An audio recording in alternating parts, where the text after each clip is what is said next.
Right, good morning, everyone. Welcome to the decision session for Executive Member for Transport. I'm Kate Revilius. It's Tuesday, the 16th of December. Welcome, everybody. We've got a number of items on the agenda today. I'm going to start. There's no apologies for absence, and I have no declarations of interest. So I will sign the minutes from the last meeting.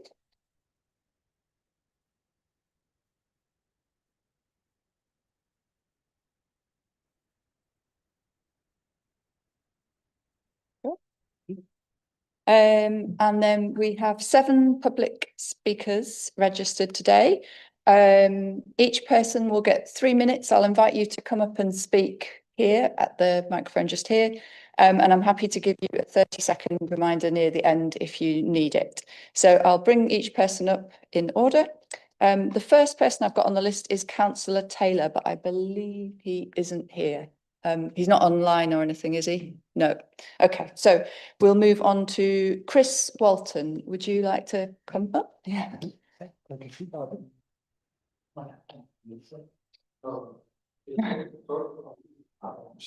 It's a long way away.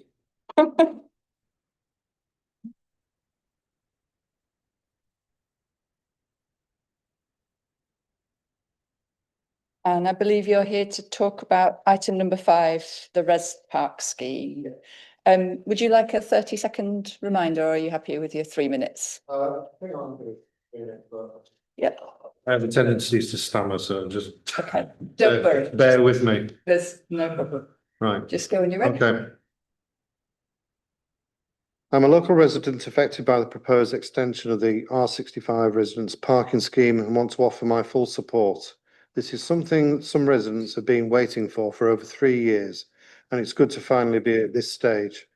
Support for the scheme is clear. In the early consultations, 64.3% of residents voted in favour. That shows a strong majority believe something needs to be done. Over recent years, non-residents parking in our area has increased significantly. Our streets were not designed to handle this level of parking, and with nearby areas already covered by residents' parking schemes, the problem is pushed onto our streets instead. This situation is unfair and continues to get worse. The 4 main causes: first, parking by St. Peter's School students. Students park on our streets Monday to Saturday, taking up spaces needed by residents. Many residents have raised this with the school, who have since emailed the council in support of the scheme, as it would help them manage and enforce their student parking more effectively. As each term passes, the number of student vehicles increase as more students pass their driving tests each time, bringing inexperienced drivers to an overcrowded small residential area. Second, general visitor parking. People regularly park on our streets to go to work, shop in town, use the railway station, or go to the public house. Third, vehicles from nearby residents' parking zones. Some people are known to park extra vehicles on our streets to avoid paying higher permit costs in their own zones. The objections from nearby areas within the scheme are unfair to the streets wanting the same benefits of resident parking that they currently enjoy. Fourth, Airbnb. People who own Airbnb properties in the area are taking advantage of the current on-street parking situation by highlighting this to their customers. I understand there are concerns about cost. However, the standard rate is approximately 32 pence per day for 1 car and around £1.04 per day for 2 cars. This is also discounted for those with needs that qualify. As the close proximity to the town centre, I believe this is reasonable for the benefit it brings. In summary, the R65 extension will reduce overcrowding, make parking fairer for the residents, and encourage students and commuters to use park and ride services, helping to reduce traffic. The proposed 2-hour waiting bay at the end of Compton Street will also support local businesses. Finally, I ask that special consideration is given to Grove View because of the layout of the street. To continue angled parking instead of parallel parking will make better use of space. Thank you for your time, and I hope you will support the scheme. Thank you for coming in today and sharing your perspective, and I'll take all of that on board when I make the decision. Thank you. Next, I've got Eric Graham. Do you want to come up?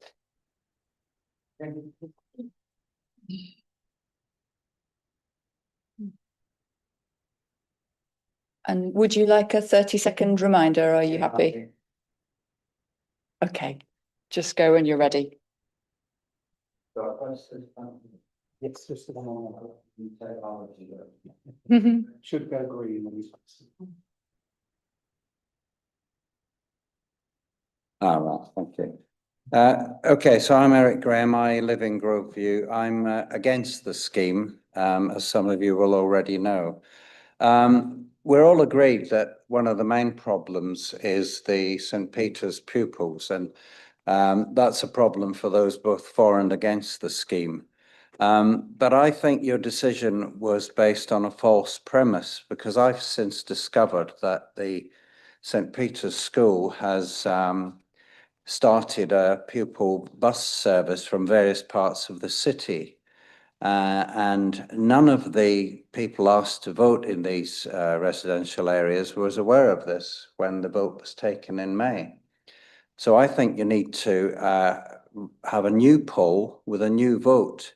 But this time, don't keep this secret. Tell the residents about the bus service, because I haven't seen a St. Peter's pupil in our street since the end of June. So that's the first thing I want to say. Secondly, you can prove anything with statistics. You say that 64% of people who replied were in favour, but in fact, only 27% of residents were in favour, because many didn't reply at all. So I can say that 3/4 of the people don't want residents parking. The costs. You've said that this isn't a money-making exercise, but if you say on average 1.5 cars per household, the council will make £25,000 a year with this scheme. It'll cost you about 50 quid to put the signs up, and you'll use the parking attendants that already work on the other part of R65. So it's going to cost us an absolute fortune, and you're going to make loads of money, and we'll probably be no better off. Just to illustrate, I am a pensioner. My pension went up by 1.7% in April. My water bill went up by 36%. And now you want to charge me another nearly £400 because I have a granddaughter living with me. She's training to be a nurse. Everybody in this room will benefit if she qualifies. She has to go as far as Scarborough to do her placements. She won't be able to afford to pay residents parking, so I'm going to have to pay it for her.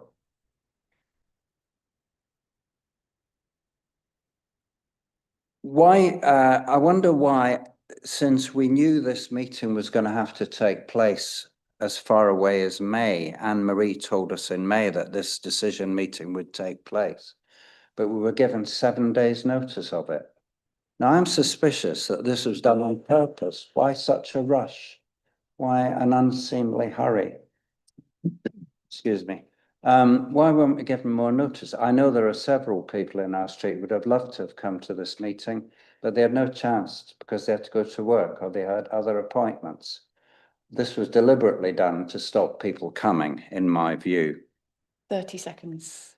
Thank you. Finally, a lot of the documentation that we have put through our doors give links to online services. A lot of people are elderly. They don't have computers. They don't have smartphones. So how do you expect them to get access to some of the documents that are critical to these decisions and critical to allow people to put their points of view?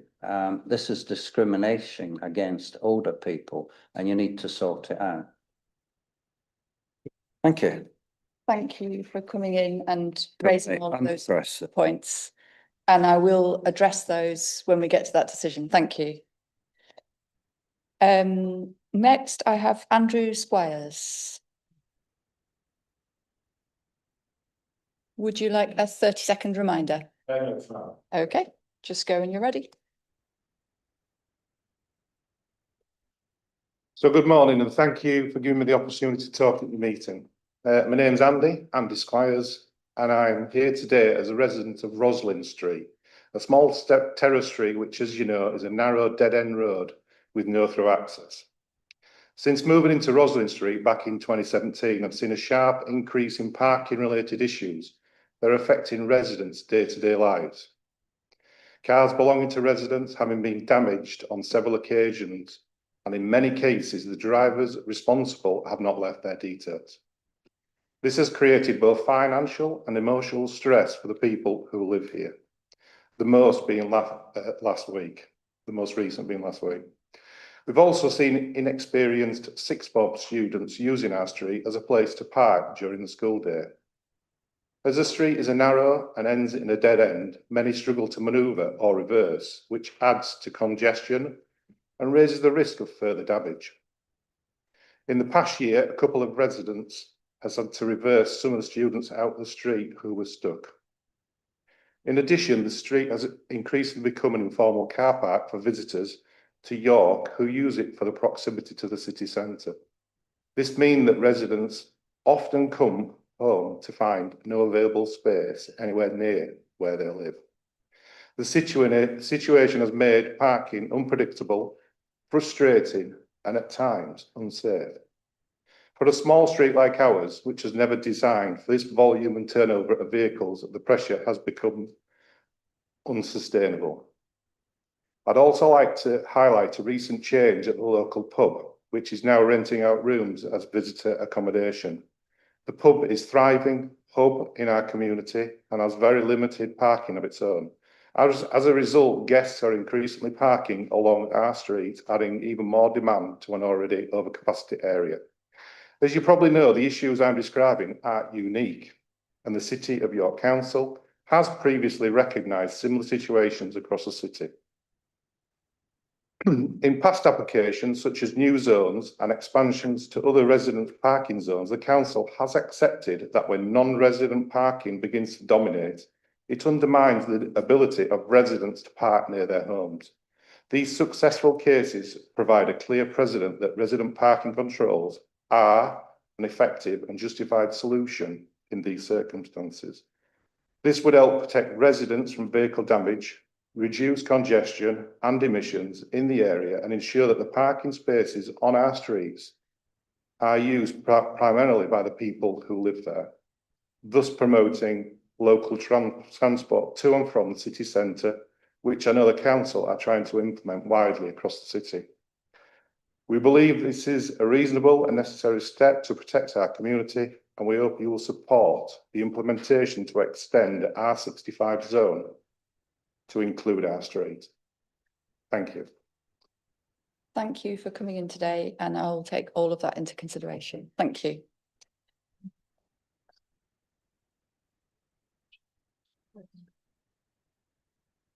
Okay. Something else who's just trying to... sorry, right. Next on my list, I've got Cherry Potter, who's here to talk about item 6 on the agenda. Cherry, would you like me to give you a 30-second reminder? I'll be rumbling through just the rush to get. Okay. All right, don't worry. So I just press the mic there. Yeah, just press that one. It should go green, and then just start when you're ready. Hello, my name is Cherry Potter. I live at Eastmount Road, York. Thank you very much for giving me the opportunity to speak today. I believe I am currently the only resident in York with a family home and a business of 10 HMO rooms operating within the same building for over 25 years. I have never encountered any parking difficulties either for my household or my business until the council system was upgraded some 3 years ago. The new proposal scheme for me would mean that I am either subjected to an HMO rules or a private residence rules for parking. But however, I am both. Removing my HMO parking permits from my property would be unreasonable and inconsistent, especially with when other HMOs are issued 3 or more permits. Likewise, removing my residential permits would also be inappropriate, as both uses of the property have legitimate and long-standing rights to parking. I am confident that I would have strong legal grounds to challenge any such action. The difficulties I am facing arise from the council system not being able to accommodate my particular situation. This is not an issue of my making. As Graham, who was head of parking from the council, previously explained, when the new software was introduced, it was the council's responsibility to ensure that the system worked for all taxpayers, businesses, and households in the city. At that time, he provided me with 15 permits to resolve the immediate problem caused by the system changing, and acknowledged the poor service I had experienced from the council. A straightforward and fair resolution would be to issue me with 3 HMO permits and 3 residential permits. The remaining adjustments needed to resolve this issue fall within the council's responsibility, not mine. If this is not resolved, I will have a significant impact on my household, but also on my business. The problem is I am both in the same place. Thank you. Thank you for coming in, and I will address some of the points you've raised when we get to that item. So appreciate you coming in. Thanks. Next, I've got Andrew Mortimer.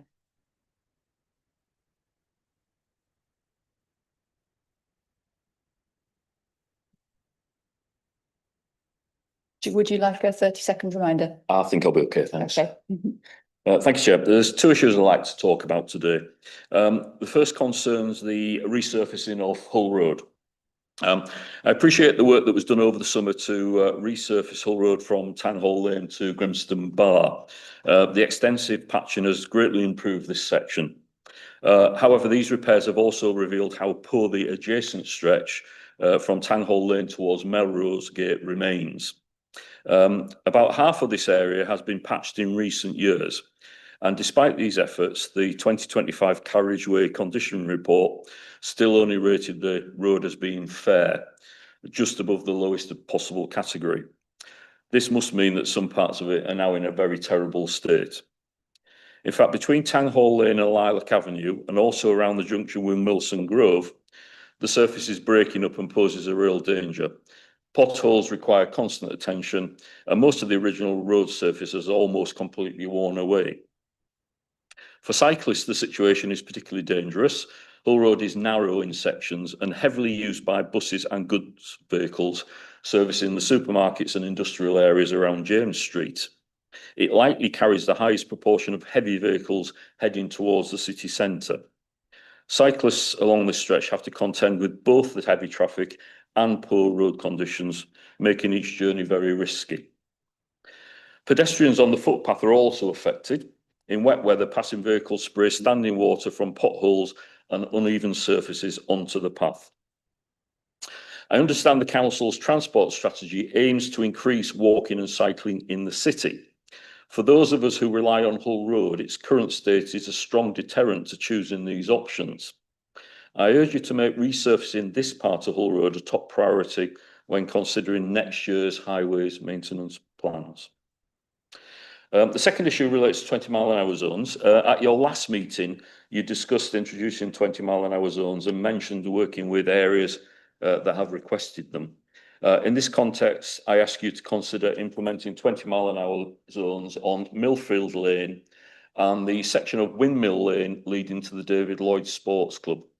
Millfield Lane is a residential street with significant on-street parking.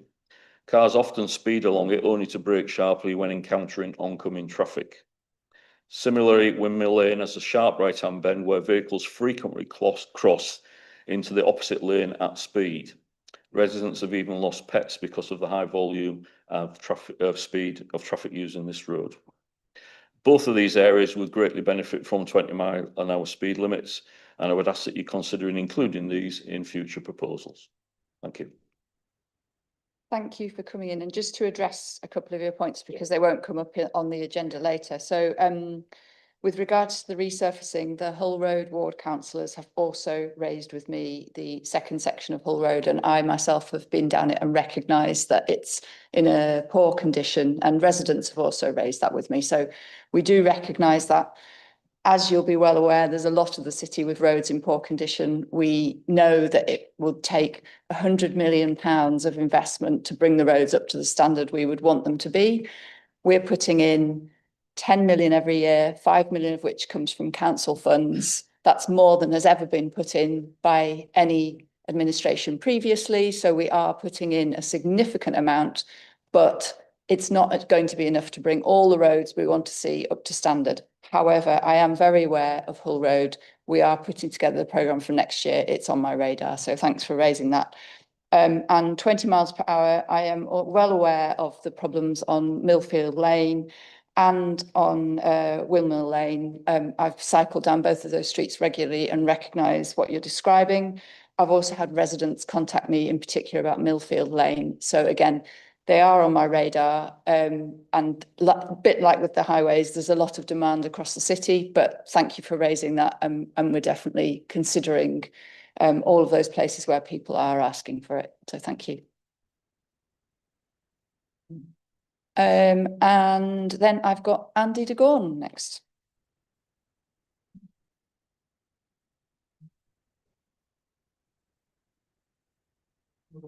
Would you like a 30-second reminder?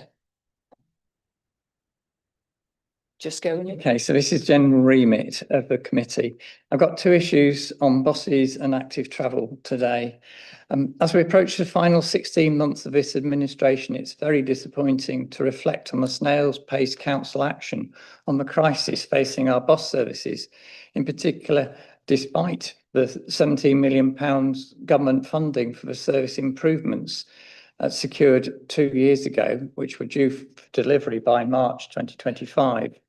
Picture York bus services today: reliability down, frequency down, targets missed, park and ride site improvements, overnight parking delayed. Key route improvements scrapped to fund the station frontage cost overruns. Bus service improvement partnership in hiding since the summer. At last, we do have a proposed Rougier route that was to be implemented by now. However, can we avoid another Christmas of buses stuck in car park queues? And in the more immediate future, will the car park marshals, which are working hard now to be in place on Piccadilly when the Castle car park closes and traffic's displaced? What about replacing the sign that the bus and access only route on from Piccadilly to Stoneborough can be enforced? Surely this must be part of the plan to help boost reliability of our buses. Secondly, what about active travel? Surely there must be progress there, with Mayor Scaife at last appointing an active travel commissioner and committing funds to shift York and North Yorkshire off the bottom rung of the performance ladder. Sadly not, as yet again we've just heard that we've scored 1 out of 4 and are now going to be locked into this as determining our funding for the next 3 years. 3 years ago, when York's capability score was set at 1, this made headline news. However, failure to make any progress, despite all the work on the transport strategy and work towards a movement and place plan, it's evidently just par for the course. Our last Active Travel England capital funding, awarded in 2023, £1 million for Jubilee Terrace Riverside Path upgrade, still sat depreciating in council coffers. So will we see this being spent on delivery in 2026? At present progress, there's no chance of reversing the continuing decline of cycling in York, never mind the 100% increase by 2030 that's in our climate change targets. And finally, I'd just like, on a slightly separate topic, glad to thank Anne-Marie for informing us that the R66 Res Park scheme for Wellington Street, which was approved last time, hopefully will be progressing in February. Okay, thank you. So I'll just address some of your points as well, because they won't come up later in the agenda. So I think we have differing perspectives, it's fair to say, on the buses and active travel. As you're well aware, we are on the way with delivering many of the schemes and improvements that were identified as part of the bus improvement plan. And the park and ride improvements are well underway, and we should see overnight parking in place by next summer, which will make a real difference. The Rougier route consultation's underway. We're getting a really good, strong response for that. So that's good to hear. And yes, it's a problem of having a city that's really popular and people want to visit. And yes, we have a problem with congestion, and that's why we have to do those difficult decisions about creating the bus priority. So we recognise the problem, but it's also a problem of our own success in terms of York is successful and people want to come here, and we're having to balance that. In terms of active travel, yes, it was disappointing to get a score of 1. We recognise that a lot of that was to do with not having been able to deliver things within the last year, and we couldn't include schemes that were still in delivery, such as the station frontage. So a lot of the schemes that are underway couldn't be included in the score this time round.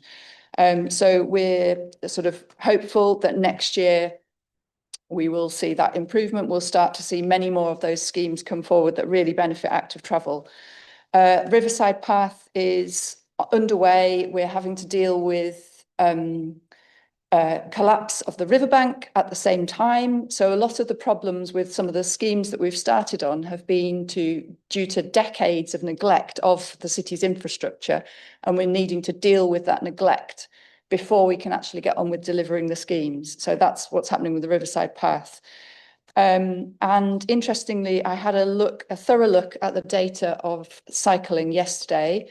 It turns out actually that cycling has been improving in recent years, and the index that we're using to measure is heavily dependent on a one-day count, which is very weather dependent. And once you remove that one-day count and look at the electronic measures across the city throughout, cycling has not been going downhill in the same way that the index suggests. So I'll bring back some more information on that to future meetings. But the picture is not looking quite so bad as might have the impression being given by the cycling index. And appreciate your support on the R65 Res Park. Thank you.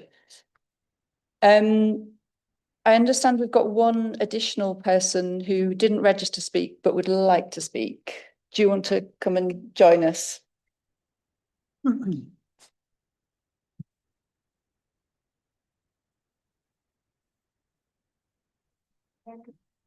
Just wait one moment. Do you want to just switch on the microphone? It's the button in the middle. Yeah, and would you like me to give you a 30-second reminder? You've got 3 minutes to speak. Yes. Yeah. So if you just introduce yourself and say about which item you've come to talk on. Perfect, thank you. Yeah. Sorry that I didn't sign up. I've been away. So my name's Kira Cecil. I'm here on the Compton Street residence parking. I haven't organised anything because I've been away, so it might be a bit of a ramble, so I will need that 30 seconds. I know the neighbours immediately around me. I know someone to the right, someone in front, people to 3 to the left. We all feel that we need residence parking, some of them quite strongly, but we also, a lot of people work. The reason I can be here today is because I'm on maternity leave and I've been able to drop my baby off with my mother. We were worried, she's 7 months old now. We were worried we wouldn't be able to get parking coming back after the delivery because it was such a busy month for cars. We did park on double yellows, and then my partner had to wait to move the car again. He gets up at 5:30 in the morning to get to work. He's been boxed in twice. We have photos of that as well. People just are desperate to park and therefore park too close to one another. I have a lovely house, but it was a doer-upper, which means that workmen have had to get to the front of the house and climb up onto the roof. That's had to unfortunately happen 4 times. In all 4 cases, we had to sit outside on the doorstep and wait for people to move. We walked around so many people's houses, knocking on doors, saying, "Do you know who this person is?" And then Rob, my neighbour, and Emma, my neighbour, as well as my partner, who had to take time off, just waited patiently for people to move. So it's been quite an issue for us when it's come to working on the house. And then a lesser thing is my mum can't park when she comes to visit. But yes, that's it. Thank you. Thank you for coming in, and yeah, really appreciate you coming to give your perspective. Yeah, just press it. Thank you. Okay, so that concludes all the public speakers. I understand Councillor Taylor wasn't able to make it today. If any of the public speakers would like to leave the meeting now, then you're welcome to, and someone will escort you out. Or you're also welcome to stay and listen to the decisions being made. So, yeah. Is anyone wanting to leave now? Yeah. Okay. Does he need to be escorted out, or can he get through? I think he might need somebody to badge, yeah. We'll just wait one moment while he's escorted out.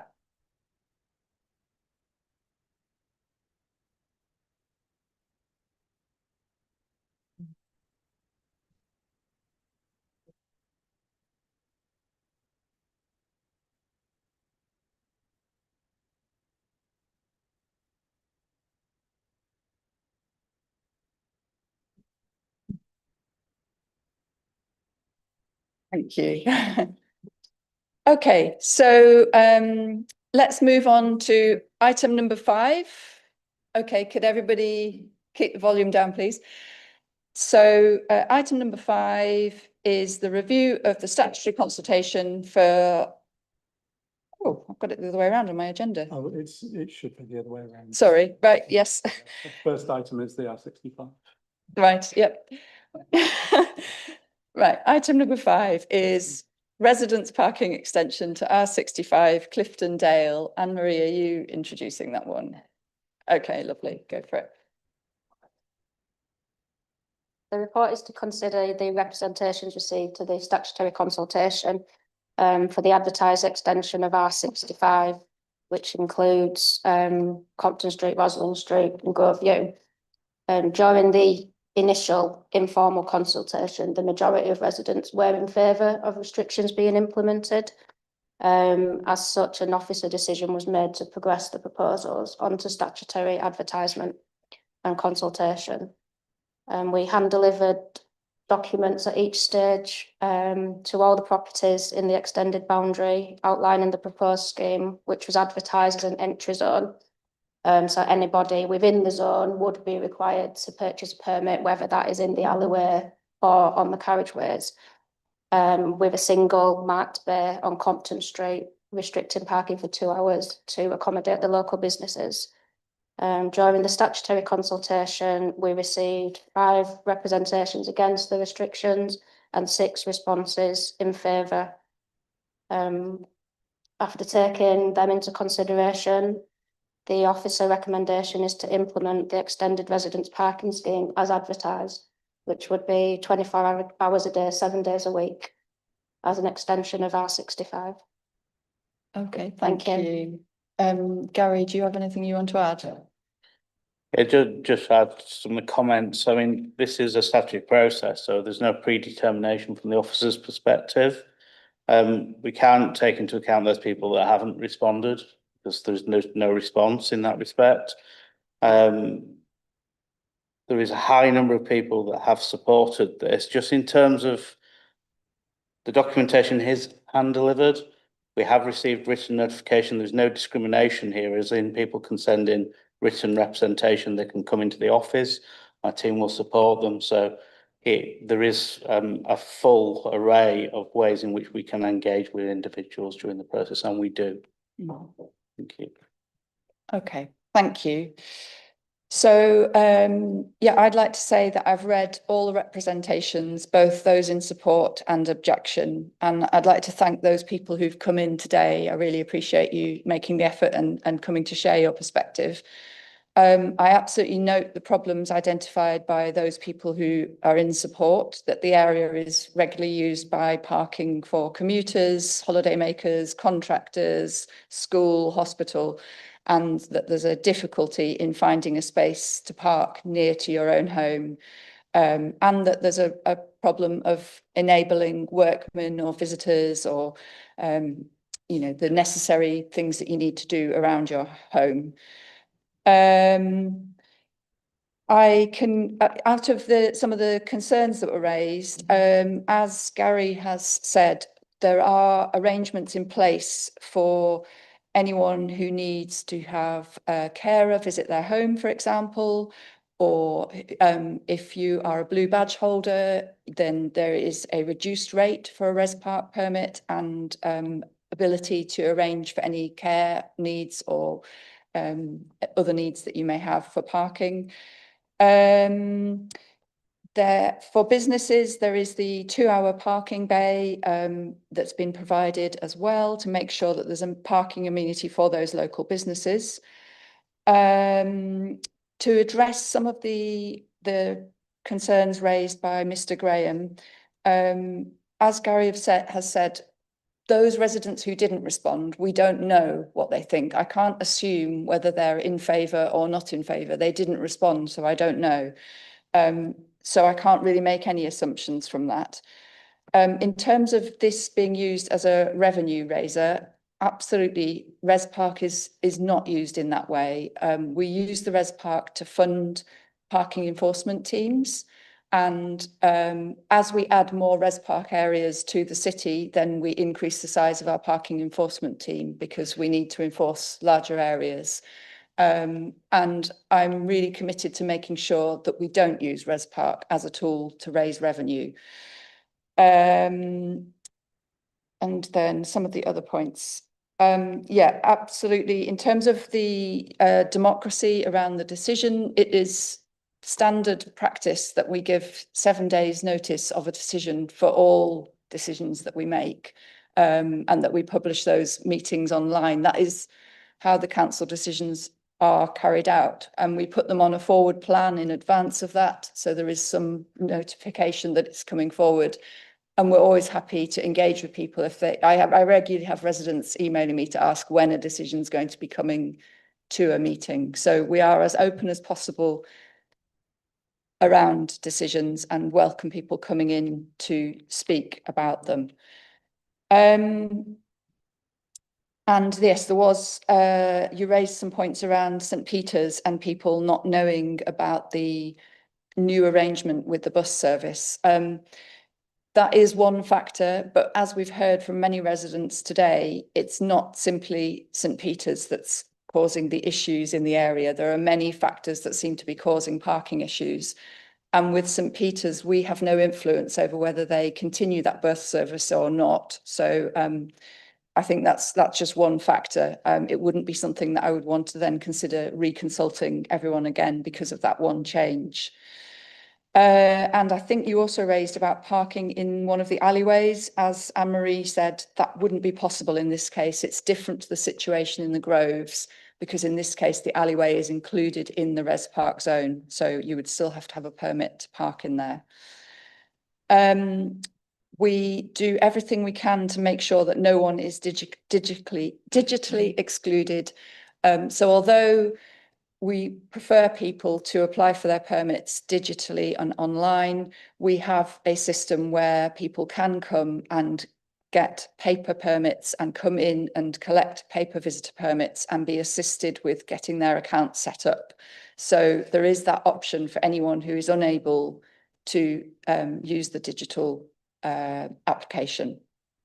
I've also had one resident who got in touch who regularly hires cars and were concerned about how it would impact them.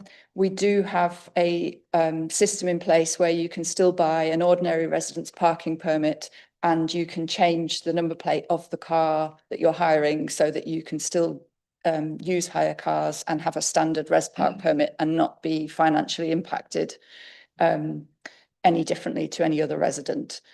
One thing I was going to ask, which has been raised, is the parking on Grove View. I don't know, Anne-Marie, if you're able to say, will it be possible for residents to continue parking in a diagonal way, or will that be changed as part of this scheme? Parking in the area will remain as existing, to a point that there won't be any marked bays, and it will be up to residents where they park within the zone, as long as that's in a safe manner, not obstructing any accesses. Then the actual layout wouldn't change in that respect. Okay, that's great. Thank you for confirming that. I agree, because of the nature of the street, it's a dead end at one end and there's two pavements. You can't park parallel, you have to park at an angle. You've been doing that for years and everybody on the street is not happy with that. Yeah. Okay, so that stays as it is. So on balance, listening to all the evidence that I've heard and the points that have been raised, I'm comfortable that the majority of the points in objection can be mitigated, and the issues that have been raised by residents around the parking amenity getting worse are not solely due to St Peter's School. It's partly due to the proximity of this area to the city centre, the hospital, successful businesses, which is a positive thing, but it also means that parking challenges are only likely to increase. So in this instance, my view is that the benefits outweigh the negatives. A res park scheme here will restore that parking amenity for residents, help to disincentivise car commuting and shopping trips, and encourage those sustainable travel modes. And it also makes those residential streets safer for pedestrians, cyclists, and encourages more families to be able to walk to school, hopefully. So with that in mind, I'm just going to find the papers.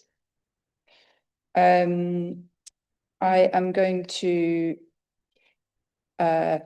go with option 1 at paragraph 20, which is to progress the advertised extended R65 residence priority parking scheme and limited waiting bay on Compton Street to implement by amending the York Parking Stopping and Waiting Order 2014. Okay, so that is all of item 5. Thanks everyone who came in to speak about that one.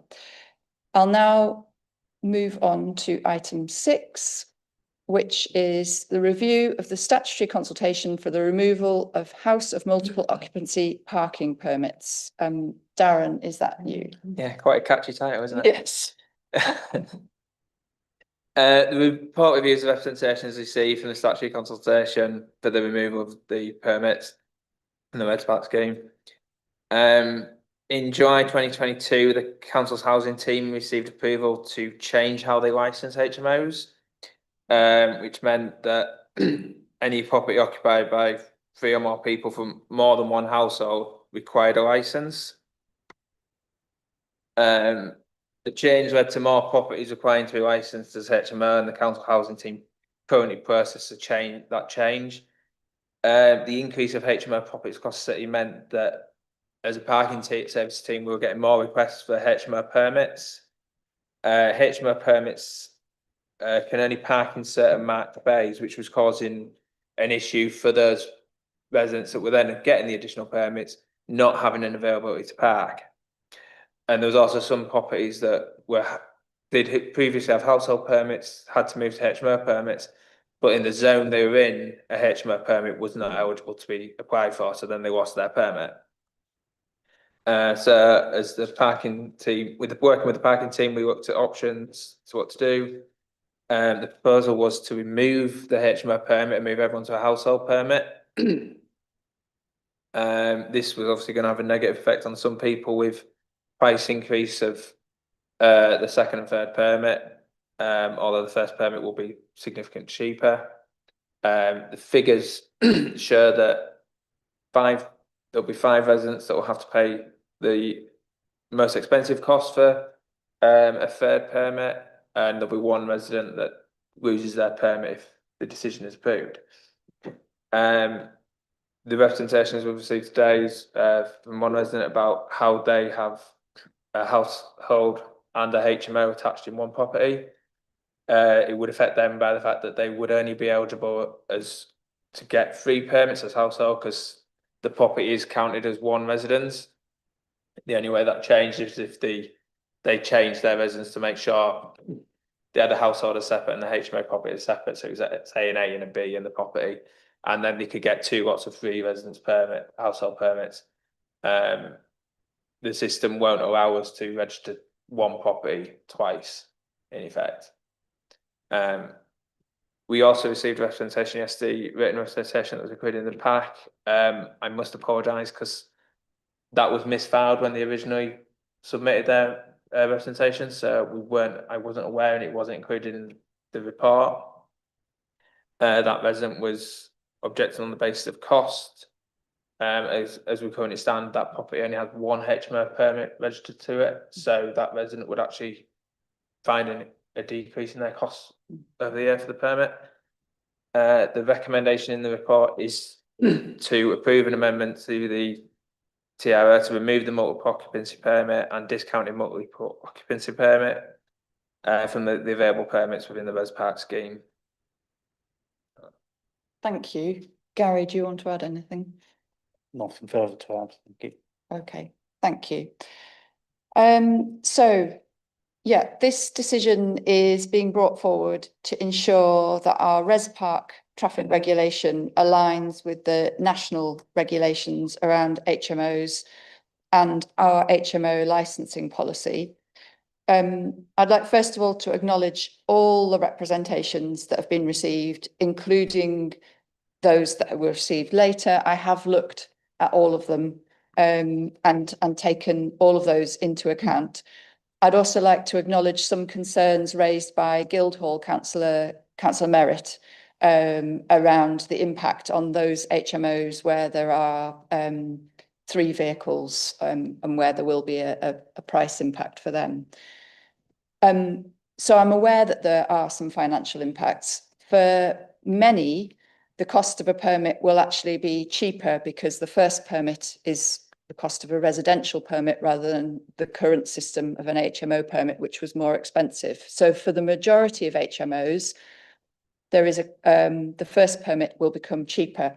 And in fact, if we do go ahead with this decision to move on to the resident parking scheme, the council actually loses revenue, does not make extra revenue. So it's certainly not a decision that's going to bring us more revenue or being made for any of those reasons.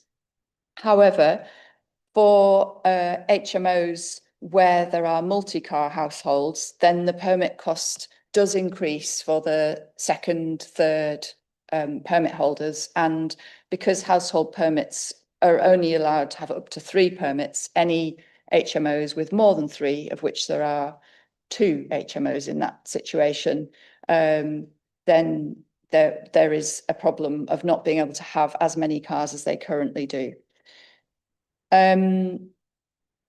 However, the moving on to the resident system would provide greater access to parking amenity for many HMOs because they can park anywhere within the Res Park zone, and a more equitable share of on-street parking space per household. I've looked into the case that you've brought in, Mrs. Potter, and it's an unusual situation compared to all the other HMOs. So, yeah. And so what I suggest is that we have a conversation and we work with you, with the officers, to look at what options we can bring forward to make sure you have the parking amenity that you need. But it is unusual compared to all the other households in the city. So we will look at that separately with you. I recognise that adverse impact for the other 4 households that have 3 cars and the 1 household with 4 cars. One of the ways in which we will look at mitigating that impact is by providing a significant lead-in time to allow time for households to find alternative arrangements for parking or change their travel options. And one of the parts of this decision is to make sure that our system is updated before we implement this, so that the system is able to take on multiple accounts per household. At the moment, it can only cope with one account per household, and that would not be a reasonable situation to be in. So it will take some time, many months, I think, to update the system. And so what I propose is that if we go ahead with this decision, all HMOs are notified of the decision now and given that lead-in time in order to make amendments to their arrangements before the decision is implemented. Yeah. Sorry, can I just clarify something about the system? The update is to change it so the first permit holder and the second and third permit holder can apply for visitor permits, because at the moment it's only the first permit holder that can. So that's what the update is, just so it won't be like different residents registered. They'll all be registered the same property, but all have an eligibility then to apply for visitor permits to make it more accessible. Can I just check, they will also be able to apply independently for their own vehicle permit? Yeah, they can, yeah, but it just gives them the eligibility for visitor permits, yeah. That's really important, Just- that they don't have just to be like- apply yeah. through each other's bank accounts. So as you can hear, there is some work to be done in terms of updating the system so that there's that ability to independently hold accounts within one household. And that will take a few months to sort that out. I'm going to go forward with option A on the paper, which is in paragraph 30, to approve an amendment of the York Parking Stopping and Waiting Order 2014 to remove the multiple occupancy permit and discounted multiple occupancy permit from the available permits within the residence parking scheme. And also to change the online permit system to allow for all household permit holders to apply for visitor permits. And to move everything onto the same resident parking permits. So I think that's everything off there. So we'll move forward with that decision. Thank you, everybody. And that is everything for this meeting, unless anybody has any further business to bring back. No? Okay, so the meeting is closed.